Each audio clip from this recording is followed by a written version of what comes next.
हाय, मी नीलम. आज आपल्या स्टुडिओमध्ये आपल्या सर्वांसाठी एक खास सरप्राईज आहे बरं का. तर मी तुम्हाला देते टास्क की आपल्याकडे आज ज्या मॅडम आलेल्या आहेत ना, त्या आपल्या पूर्वीपासून आपल्या चॅनलवर आहेत. तर त्यांच्या आवाजावरनं तुम्ही त्यांना ओळखायचं आहे. बघू बरं तुम्ही त्यांना ओळखता का. या मॅडम.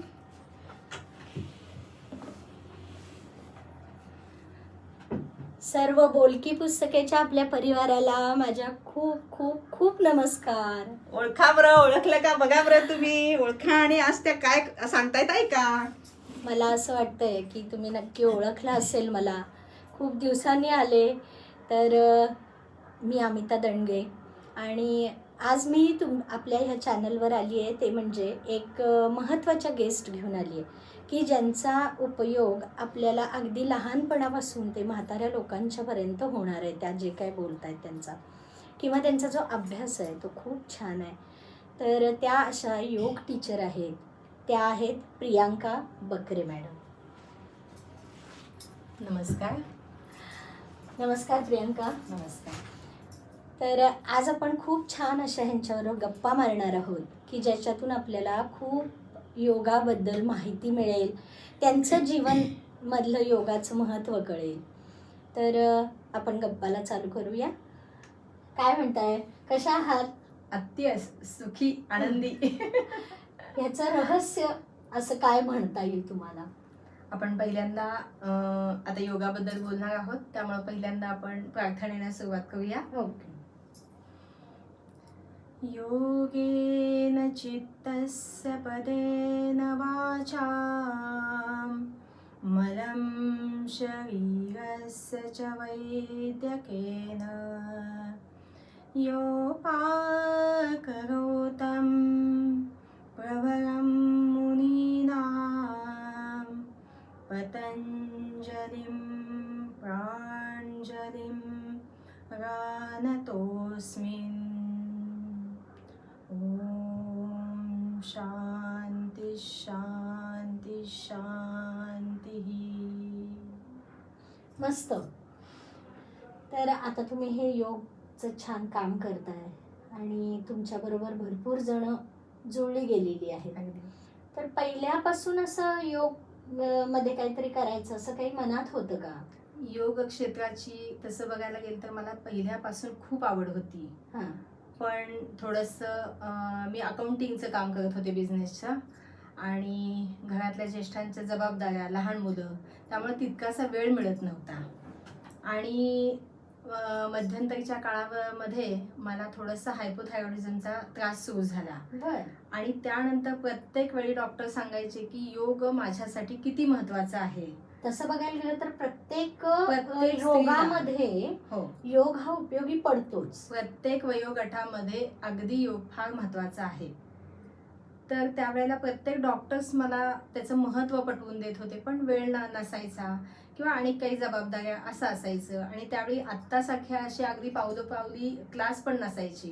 पण मला पहिल्यापासून आवड असल्यामुळे मी काय करायचे, जिथं शिबिर असेल तिथं माझी पहिली उपस्थिती असायची. अरे वा. अगदी. पण तो टेम्पो हा तेवढ्या पुरताच असायचा. परत घरी आलं की त्याची घरची व्याप वगैरे असं. त्यामुळं मग मध्यंतरी माझं नंतर दुखणं वाढत गेली. परत मुलं थोडीशी मोठी व्हायला लागल्यानंतर मग मी असा विचार केला की किती दिवस रडत जगायचं, कारण रोजचा प्रॉब्लेम माझा हा वेगळा असायचा. त्यामुळं किती दिवस रडत जगायचं, यातनं काहीतरी मार्ग आपल्याला काढला पाहिजे. म्हणून मग मी काय केलं की मनाशी जिद्द बाळगली की आपणच यातून काहीतरी हे केलं पाहिजे. म्हणून बाहेर पडायचे आणि हसत, जे काय आपलं परमेश्वरानं आयुष्य दिलेलं आहे, अतिशय हसत आणि दुसऱ्यालाही सुख द्यायचं आणि आपणही सुखी व्हायचं, हा माझा थोडासा फंडा असतो त्यामध्ये. मग मी त्यामुळं मग मी योगाच्या परीक्षा दिल्या, त्यामध्ये मी यशस्वी होत गेले आणि माझं शिकवणं स्त्रियांना आवडू लागलं आणि त्यांच्याशी माझं नातं इतकं घट्ट, अगदी जीवाभावाच्या मैत्रिणी म्हणा, सख्या म्हणा, किंवा अगदी माझं बहिणीसारखं त्यांच्याशी नातं व्हायला लागलं. त्यामुळे तुम्हाला जास्त त्याच्यात आणखीन इंटरेस्ट वाढला की आपण कुणाला तरी ह्यातनं जसं आरोग्य देतो शरीराचं, तसं मनाचं सुद्धा आरोग्य त्यांना मिळतंय. योगाची ही आता जी आपण प्रार्थना घेतली तर त्यामध्ये ते पतंजली ऋषीमुनींनीच सांगितलेलं आहे की योगामुळे तुमचं शरीर नुसतं सदृढ होत नाही, तर मन आधी आम्ही मनावर तुमच्या काम करतो, मग शरीरावर करतो. त्यामुळे योगामुळे तुमची वाणी शुद्ध होते, शरीर शुद्ध होतं आणि तुमचा आत्मा त्यामुळे शुद्ध राहतो. आणि आता माहिती आहे आपल्या सगळ्यांना की मन जर चांगलं असेल तर तुमचं शरीर, तुमचं बाजूचं जीवन, तुमच्या आजूबाजूची लोक हे सगळी छान असतात तुमच्या बरोबर. आणि हे योगानं साधू शकतं असं यांचं महत्वाचं प्रामाणिक असं मत आहे. तर आता आणखीन ह्याच्यात जेव्हा तुम्ही करायला लागला त्यावेळेला काही अडथळे आले का, किंवा एखादा असा प्रसंग की हा अगदी माझ्या लक्षात राहिलाय, आनंदाचा असेल, दुःखाचा असेल?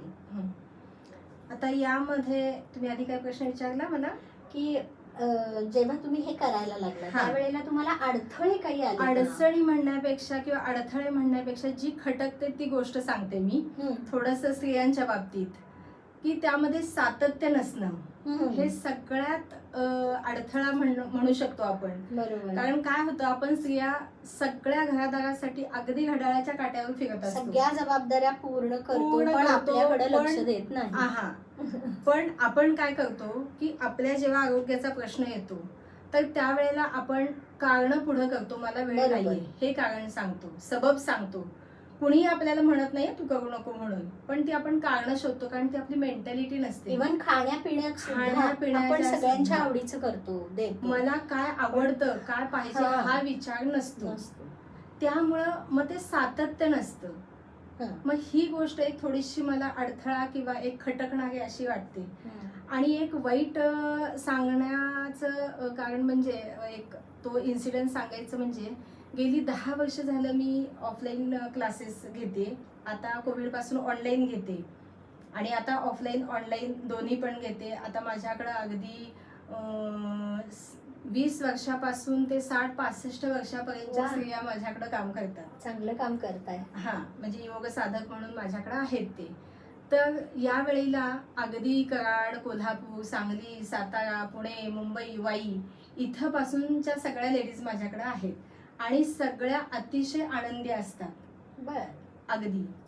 तर कोविड मध्ये काय झालं, कोविड पासून ऑनलाईनचे क्लास कोल्हापूर पर्यंत तुमचं हे मर्यादित राहिलेलं नाहीये क्षेत्र. नाही, ऑनलाईन मुळे आपण आता कुठं कुठं जाऊन पोहोचतो बघा. आणि हे खूप छान आहे ना की तुमच्यामुळे सगळ्यांना मिळतंय. अगदी छान आहे. मग एक सांगायचा किस्सा असा, ऑनलाईन क्लास कोविड पासून चालू झाले तर त्यावेळेला 3 ते 4 दिवस एकही मेंबर माझ्या पुढे नव्हता. ओके. अक्षरशः मी त्यावेळेला इतके डिस्टर्ब होते की काही क्षण माझ्या डोळ्यात पाणी यायचं, अगदी सोडून द्यावं का काय इथंपर्यंत मजल जायची. पण माझे जे गुरु आहेत आणि स्वामी रामदेवजी आणि माझे योग गुरु जे आहेत खापणे सर, मी त्यांना स्मरून मी लिंक ओपन करायचे आणि क्लास चालू करायचे. आणि अगदी पुढं माझे साधक आहेत आणि मी त्यांना व्हिज्युअलाइज करायचे मी, आणि मी त्यांना स्मरून मी ते क्लास चालू करायचे. 3 ते 4 दिवस हा क्लास मी असा घेतला. किती मोठा विचार आहे माहिती का हा तुमचा. आणि ही गोष्ट माझ्या मिस्टरांना अजूनही माहित नाही. होय ना. ही गोष्ट मी पहिल्यांदा तुम्हाला सांगते. अरे वा. कारण का तर त्यांनी नाहीतर म्हणतील की हे कशाला करतीस तू. नाही, त्यांनी मला तसं त्यावेळेला आधार खूप दिला की नाही असू दे, एक आहेत ना कर तू तुझ्यासाठी करतेस, तुझ्यासाठी आवश्यक आहे ना तू कर. अशा पद्धतीने मला ते त्यांनी मिस्टरांनी म्हणजे सपोर्ट केला. मुलांनी सुद्धा. आता त्यावेळेला एवढं मोबाईल मधलं किंवा काय टेक्निकली मला खूप अडचणी यायच्या, कारण मला टेक्निकली ह्याच्यातलं फारसं काही कळत नाहीये. पण ती गोष्ट मला मुलांनी फार चांगलं शिकवलं आणि त्यामध्ये सक्षम केलं. हे पण आपल्याला म्हणजे सपोर्ट खूप छान लागतं ना. फॅमिलीचं सपोर्ट असणं हे खरोखर आपल्या स्त्रियांसाठी एक मी म्हणेन चांगलं असं योगदान असतं. प्रोत्साहन देणं हे महत्त्वाचं, किंवा सपोर्ट वेळोवेळी आपल्या मुलांचा, नवऱ्याचा लाभणं ते महत्त्वाचं आहे. हे खूप मोठं हे आहे. तर ते तर तुम्हाला लाभलेलंच आहे. पण आता जेव्हा ह्या क्षेत्रात तुम्ही काम करताय, मला वाटतं तुमच्याकडे खूप योग साधक आहेत आता. आणि तुम्ही मग कुठल्या कुठल्या प्रकारचे योग घेता? मी जॉगिंग एक्सरसाइज घेते, सूर्यनमस्कार घेते किंवा थेरपी. मी त्यामध्ये थोडं जे काही त्यामध्ये नवीन जे काय असेल की टॅपिंग थेरपी आहे, विठ्ठल क्रिया आहे, म्हणजे आपले तर पॉइंट्स समोर पॉइंट्स सगळे ॲक्युप्रेशर पॉइंट्स घेते मी, मेडिटेशन वेगळे वेगळे घेते. बर. तर अशा पद्धतीनं प्राणायामामध्ये सुद्धा जे जे काही अगदी तुम्ही टिपिकल, मला कुणाला नावं नाही ठेवायचं, पण टिपिकल कुठल्याही क्लासमध्ये गेलं तर एक 4-5 प्राणायाम असेच. पण मी त्यामध्ये सुद्धा जे जे काही कुठल्या कुठल्या आपल्या हृदयासाठी म्हणा, फुफ्फुसासाठी काय आवश्यक आहे हे सुद्धा मी ते शिकून आत्मसात करून मी ते माझ्या साधकांकडून करून घेते. ओके. म्हणजे तसं होल बॉडीसाठी आपले जे पॉइंट्स आहेत अगदी ते तुमच्या दृष्टीने खूप खूप महत्त्वाचे आहेत. महत्वाचे आहेत, खूप आणि महत्वाचे. मेडिटेशन Meditation तर खूप त्याच्याबरोबर योग करणं योग म्हणजे करणं. व्यायामाचे प्रकार करणं, प्रकार. सूर्यनमस्कार करणं हो. हे महत्वाचं आहे. अगदी. प्रमाणे तुम्ही घेता. हा. पण आता हे योग झालं हा आपण क्लासेस घेत होतो. हा. ह्याच्यात आणखीन व्हरायटी आहेत की हा. फर्टिलिटी असेल किंवा आणि काय असेल. त्याबाबत एक सांगायचं म्हणजे हम्म.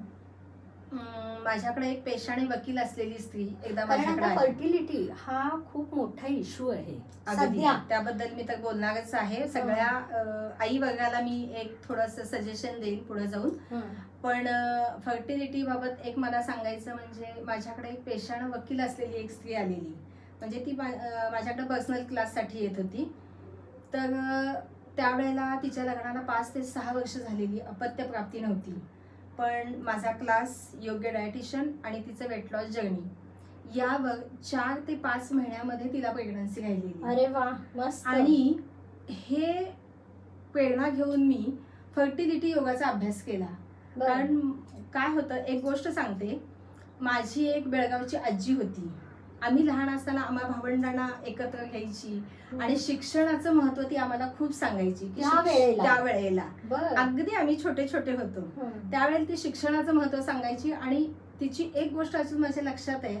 ती सांगायची, शिक्षण ही अशी गोष्ट आहे की चोर चोरी करू शकत नाही, बरं. भावंड तुमचा हिस्सा मागू शकत नाही, बरोबर. कधी तुम्हाला उपयोगी पडेल हे सांगता येत नाही. त्यामुळे शिक्षण महत्वाचं आहे. खरं म्हणजे हा सल्ला आपल्या सगळ्यांना सुद्धा आज आजींच्याकडनं मिळाल्यासारखा आहे की खरोखर आहे, खरंच ह्याच्यात आहे. अर्थ आहे खूप. आणि ते जे बाळकडू शिक्षणाचं जे आम्हाला लहानपणापासून मिळालं, त्यामुळं तेव्हापासून ते आज तागायत मला इतकी शिकण्याची उर्मी अजून सुद्धा मी काही ना काही शिकत असते. मग त्या लेडीजच्या प्रेरणेनं की मला तिला 3 ते 4 महिन्यामध्ये फरक पडलेला आहे, मग आपण काय यावर मास्टरी करू नये, बर. म्हणून मग मी परत फर्टिलिटी योगाचा अभ्यास सुरू केला. साधारण कुठल्या वयाला? आता एक 5-6 वर्ष झाली. बर. हा, म्हणजे तुमचं खूप त्याच्यात असं मनापासून मी जे काही करते ते डिवोशनली करते. आणि मला असं वाटतं की माझ्यामुळं कुणाच्या तरी आयुष्यात 4 क्षण जेव्हा आनंदाचे येतात तेव्हा तो क्षण किंवा तो भाव मला सुखावह असतो तो. अगदी बरोबर आहे तुमचं. त्यामुळे त्या लेडीजच्या प्रेरणेनं मी फर्टिलिटी योगाचा अभ्यास सुरू केला. आणि ज्यांच्या जीवनामध्ये अपत्य प्राप्ती नाहीये, त्यांच्या जीवनामध्ये थोडंसं त्यांना त्यापासून डिप्रेशन मधून बाहेर काढणं किंवा अशा पद्धतीचे जे काही त्यांचे मानसिक आजार असतात त्यातून मी त्यांना बाहेर काढते आणि चांगले रिझल्ट देऊ शकते मी त्यांना. आता हे तर तुमचं योगाचं व्यक्तिमत्व काय आहे हे आम्हाला खरोखर खूप छान जाणवलं की एखादी स्त्री जेव्हा असं ठरवते की आपण काहीतरी करायचं त्याच्यात ती किती पुढे जाऊ शकते, ह्याचं हे छान उदाहरण आहे. तर आता आमची ही बोलकी पुस्तके हे आम्ही पुस्तकांसाठीच काढले असं नाही, तर ह्याच्यामधून आम्हाला महत्त्वाचं आहे की आमच्या मैत्रिणींना, तुमच्यासारख्या स्त्रियांनाही आम्हाला जी तुमची पुस्तकं आहेत ती आम्हाला बोलकी करायची. तर त्यामध्ये आणखीन काही हे सोडून तुमच्या जीवनातले पैलू आहेत किंवा तुमच्या महत्त्वाच्या अशा काही गोष्टी आहेत की मी हे करू शकते, हे केलंय, ह्याची आवड आहे, या हॉबी राहिलेल्या आहेत त्या मी पूर्ण करणार आहे, असं काही आहे का? आता मी सध्या काय करते की 40-50च्या उंबरठ्यावर ज्या स्त्रिया आहेत त्यांना मेनोपॉज, प्री मेनोपॉज यासारखे जे आजार होतात, अगदी, तर त्यासाठी मी थोडंसं काम करते. त्याचंही आता हल्ली खूप प्रमाण वाढलेलं आहे. अगदी मेनोपॉज, प्री मेनोपॉज मध्ये काही लेडीज मी अशा बघितलेल्या आहेत की त्यांना सायकियाट्रिस्टला दाखवायची वेळ येते. जर त्यांना कुटुंबाकडून म्हणा किंवा मुलांकडून, घराकडून नाही जर तितका सपोर्ट मिळाला तर ही अवस्था सुद्धा येऊ शकते. म्हणजे मला कोणाला भीती घालायची नाहीये, पण त्यामधून बाहेर पडण्यासाठी तुम्ही थोडंसं तुमच्याकडं जाणीवपूर्वक लक्ष द्या, हे मला म्हणायचंय. आणि त्यासाठी मग मी डान्स क्लास, संगीत क्लास असे थोडेसे प्लॅटफॉर्म मी तयार केलेले आहेत. अर्थात हे सर्व माझ्या मैत्रिणी करतात, मी निमित्त मात्र आहे. पण करता करता परमेश्वर असतो, पण आपण मात्र निमित्त मात्र असतो. पण एवढं मी हे तुमच्यामुळे करते. ते संधी मिळवून त्यांच्या हा. लाईफ मध्ये आणि काहीतरी त्यामुळे त्या चेंजेस स्त्रिया होतात. अगदी आनंदी आनंदी आहे. राहतात. आणि बिझी राहणं, एक चांगल्या दृष्टीनं तुम्ही बिझी राहणं हे फार महत्वाचं असं मला वाटतं. नाही खरं आहे. आणि योग आणि डान्स हो. हे एकमेकाच्या हातात हात धरूनच जात असतात. संगीत सुद्धा तेच संगीत, आहे. हो. योग, डान्स, संगीत हे खूप महत्वाचं आहे. बरोबर. तसंच मला लिखाणाची आवड आहे, हम्म. त्यामुळे थोडंसं माझं लिखाण असतं. अरे वा, मस्त. अशा ते तर पद्धतीने. कंटिन्यू करा. हो. लिखाण हा असा सोबती आहे आपला की जो आपल्या शेवटपर्यंत बरोबर राहतो. आणि त्याच्यात आपण कुठल्याही प्रकारे लिखाण करू शकतो. आणि आपलं मन त्याच्यात जर रमलं तर कधीही तो त्याच्यासारखा मित्र दुसरा मित्र नाही. नाहीये दुसरं. अगदी खरं त्यामुळे आहे. ते खूप छान आहे. तर तुम्ही आता ह्या नवीन पिढीला हम्म. वगैरे असा एखादा काही संदेश देऊ इच्छिता का, की मला असं असं वाटतंय की ह्या पिढीनं असं करावं थोडंसं. अगदी तरुण पिढीबद्दल जर सांगायचं जर म्हटलं तर हल्ली आपण बघतो की अगदी लहान वयामध्ये शुगर झालीये, BP झाले, थायरॉइड झालेला आहे, परत कोलेस्ट्रॉल वाढले, अगदी हार्ट अटॅक सारखे सुद्धा आजार ह्या लहान वयामध्ये त्यांना जुळतात. याचं कारण काय आहे तर बदलती जीवनशैली. आणि बदलती जीवनशैली म्हणजे आपली जी भारतीय जीवनशैली आहे ती पूर्णपणे बदलून पाश्चात्य जीवनशैलीचं जे अंधानुकरण चाललेलं आहे, तर ही जीवनशैली जी आहे तर याला ही कारणीभूत आहे. तर आता पूर्वीची भारतीय जीवन पद्धती कशी पण कसं आहे, होती? ह्यांचं लाईफच असं झालंय नाही की सांगते ना ह्याच्याशिवाय त्याच्यावर. हे जगू शकत नाहीत, नाही राहू तेच शकत नाही. तेच मी पुढे सांगणार आहे. पूर्वीची भारतीय जीवन पद्धती कशी होती की धर्म, अर्थ, काम, मोक्ष हे जे 4 पुरुषार्थ आहेत त्यासाठी आपले आयुष्य आहे असं मानायची पद्धती होती पूर्वीची. आता आपण काय करतो, फक्त पैशाच्या मागे पळतो. हे बरोबर फक्त आहे. पैशाच्या मागे पळतो. जीवन पद्धती सगळी बदलल्यामुळे शरीरावर, मनावर ताण येतो. म्हणजे असं आणि- वाटतं की पैसा असेल तरच सुख मिळणार आहे. पैसा हवाच आहे, हा. कुठल्याही गोष्टीसाठी पैशाशिवाय चालत नाही. पण कुठंतरी तुम्हाला समतोल सुद्धा साधता आला पाहिजे. स्वतःकडे पण स्वतःकडे अंतर्मनात बघायला अंतर्मनात. पाहिजे. आणि हे 30-40 नंतर करण्याचं नाही. नाहीये. तर प्रत्येक आताच्या मी तरुण पिढीला सांगेन, अगदी लहान मुलांना तुमच्या लहानपणापासूनच आवड निर्माण करा. कमीत कमी 1 तास तरी तुम्ही व्यायामासाठी वेळ दिलाच पाहिजे. किंवा कारण तुमची आता जी मैदानी जीवनशैली खेळ आहे, पण बंद झालेले आहेत पोरांची. हल्लीची आपण मुलं बघतो की मोबाईल त्यांना दिल्याशिवाय खात नाहीत. हो ना, हो. तर तसं नाही केलं पाहिजे. ते खूप चुकीचं आई आहे. वडिलांनी त्यांच्यावर तशा पद्धतीचे ते संस्कार केले पाहिजे. आणि आता आपण बघतो की तरुण पिढीमध्ये व्यायामाचा अभाव आहे, जंक फूडचं अतिरिक्त सेवन आहे, रात्रीची मुलं उशिरा झोपतात, उशिरा उठतात. तुम्ही रात्रीचं जेवण लवकर करा. आदर्श जीवनशैली मी असं सांगेन, रात्रीचं जेवण लवकर करा. सूर्यास्ताच्या दरम्यान, अगदी तुम्ही जरी सर्व्हिस करत असाल तर कुठंतरी 1-8च्या दरम्यान तरी करा. अगदी मी 6-7 नाही तुम्हाला शक्य, तरुण पिढीसाठी नाही शक्य. आपल्याला आता या वयामध्ये शक्य आहे, पण 7 ते 8 वयोगटा वाजण्यापर्यंत तुम्ही जेवण घ्या. 10 ते 11च्या दरम्यान झोपा. कमीत कमी 6 वाजता तरी उठा. कमीत कमी मी म्हणते 6 वाजता उठा. लवकर झोपला, लवकर उठला की तुम्हाला आपोआप भूक लवकर लागेल. पूर्वी म्हणजे म्हणायचे हे ना जे आपले. जैविक घड्याळ जे आपलं आहे तेच की. तर ते तुमचं चांगलं राहिलं की शरीर चांगलं राहील. लवकर निजे आणि लवकर लवकर उठे, उठे, त्याला आरोग्य संपदा लाभे. लाभे. असं हे खरं आहे. तर खरोखर खूप छान बोललात आज तुम्ही. फर्टिलिटी आणि- योगाबद्दल मला एक सांगायचं आहे हा. की तरुण पिढींना किंवा एक हे मगाशी आपला मुद्दा होऊन गेला, तर आजकाल फर्टिलिटीचा अतिशय प्रॉब्लेम चालू झालेला आहे. लग्न झाल्यानंतर मुलं जे बाळ होऊन देत नाहीत लवकर, त्यांना थोडंसं एन्जॉय करायचं असतं. याचा कुठंतरी परिणाम, एक तर काय होतं, हल्ली मुलांची लग्न उशिरा होतात, त्यात नंतर त्यांचं प्लॅनिंग आणि त्याच्यानंतर तर ते प्रेग्नन्सी व्हायला खूप मदत होते. त्यामुळं त्यामध्ये आणि बैठी जीवनशैली आहे, जंक फूडचं अतिसेवन आहे, इव्हन म्हणजे मी माझ्या फर्टिलिटी मेंबर्सना पण सांगते, किचनमधला तुमच्या स्वयंपाकघरातला प्लॅस्टिकचा अतिवापर सुद्धा टाळा. म्हणजे हे जे कुठं आहे तर ते त्यावर परिणाम करणाऱ्या ह्या गोष्टी. खरंय खरंय. त्यामुळे अगदी बरोबर आहे. प्रत्येक आईनं हे लक्ष दिलंच पाहिजे की आपल्या मुलांचा आहार चौरस पाहिजे आहे, आणि आपल्यापासून सुरुवात केली तर आपल्यापासून. समाज त्यामुळं सुधारतो. आई सक्षम पाहिजे. खरंय. ते फर्टिलिटी मधून नंतर मग मी माझं अजून मनाने ध्यास घेतला की काहीतरी शिकावं यामध्ये अजून काय करता येईल. मग मी गर्भसंस्कार, अरे वा मस्त, ते तर आता गरजेचे आहे. हा गरजेचा आहे. आणि गर्भसंस्कार म्हटल्यानंतर असं वाटतं की फक्त बाळावर संस्कार, तर बाळावर संस्कार नाही, आई आणि बाळ या दोघांवरही हा संस्कार महत्वाचा असतो. प्रत्येक घरी आपल्याला असं वाटतं की शिवराय जन्माला यावेत, विवेकानंदांसारखे, राणी पण लक्ष्मीबाई शेजारच्या घरात. पण शेजारच्या घरात राणी लक्ष्मीबाईंसारखे हा. अपत्य जर पाहिजे असेल तर माझा अट्टहास असतो की तुम्ही सुद्धा हा जिजाऊ किंवा माता भुवनेश्वरी सारख्या असावेत, यासाठी खरंच. माझा त्यांना प्रेफरन्स असतो. अरे किंवा वा. मी त्या पद्धतीने त्यांना घडवत असते खूप छान. गर्भसंस्कारमध्ये. तर अतिशय सुंदर बोललात आनंदाचा क्षण. आणि भरपूर माहिती आम्हाला तुमच्याकडनं खरोखर मिळाली आज. किंवा हे जे काही तुम्ही कार्य करताय हे ह्याच आमच्या पिढीला तर उपयोगी आहे, पण पुढच्या पिढीलाही खूप अगदी. महत्वाचं आहे. तर तुम्हाला ह्याच्यासाठी खूप खूप खूप शुभेच्छा आहेत आमच्याकडनं. धन्यवाद. आणि आमच्या ह्या बोलकी पुस्तके हा जो आनंदाचा परिवार क्षण, आहे आनंदाचा क्षण. तर त्याच्यात हा आनंदाचा असा क्षण आहे की तुम्ही आलात, तुम्ही आम्हाला मिळालात इथं, तुमचं ऐकलं आम्ही. तर प्रत्येक वेळेला असं नाही की तुमच्याप्रमाणे प्रत्येकच माणूस घडेल, अगदी. पण तुम्ही जे काही सांगताय त्यांना एक थोडी जरी हे झाली तर मला वाटतं सगळ्यांनी ह्यांच्याकडनं प्रेरणा घ्यायला पाहिजे, करायला पाहिजे.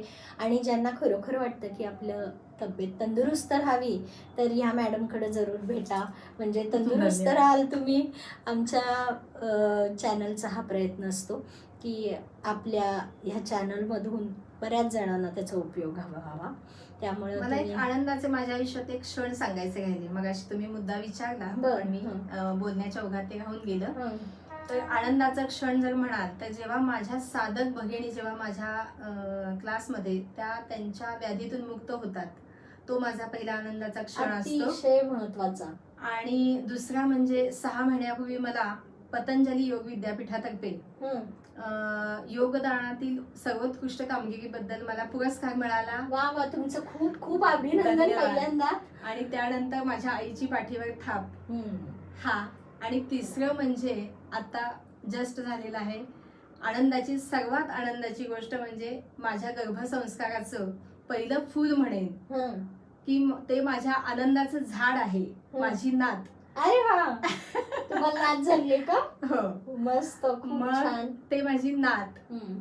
तर ते तुमचं सगळं त्याच्यात आलेलं आहे. गर्भसंस्कार म्हणा. गर्भसंस्कार आणि मातृत्व एक गोंडस अनुभव कसा असू शकतो हे त्याची दुधावरची साय आहे ना? दुधावरची घट्ट साय आहे. आणि त्याची अनुभूती आता माझी सून गायत्री घेते वा, की मस्त. बाळ झाल्यानंतरचं आयुष्य आईचं कसं बदलत जातं. हं, हं. खूप छान. तो म्हणजे आनंदाचा क्षण. हे क्षण आनंदाचे खूप असतात आपल्या लाईफ मध्ये. तर दुःखाकडे बघण्यापेक्षा आनंदाच्या आनंदाकडे क्षणाकडे जास्त बघायचं. बघितलं तर खूप सुखी होतो आपण. अगदी. तर असंच वेळोवेळी तुमचं मार्गदर्शन आम्हाला लाभू दे. आणि परत एखाद्या विषयावर आपण नक्की भेटू, परत चर्चा करू. अगदी. तुम्हाला कसा वाटला हा आमच्या दोघींचा प्रवास म्हणा, बोलण्याचा किंवा ह्यांचा प्रवास, हे नक्की कळवा. लाईक्स द्या भरपूर, सबस्क्राईब करा. तुम्ही पण मला इथं बोलवलं, माझं मनोगत व्यक्त करायला संधी दिली, त्याबद्दल मी पण तुमचे ऋणी राहील. आणि परमेश्वराकडे एक प्रार्थना करते की माझ्या आयुष्याच्या शेवटच्या क्षणापर्यंत योगदानाचं जे पवित्र कार्य आहे ते माझ्याकडून करून घ्या. नक्की करून घेणार, त्याच्यासाठीच तुम्हाला चूज केलेलं आहे देवानं. त्यामुळं परत भेटूया ह्या हास्यावर आणि असे चांगले चांगले व्हिडिओज आम्ही घेऊन येतोय आपल्यासाठी. नमस्कार. धन्यवाद.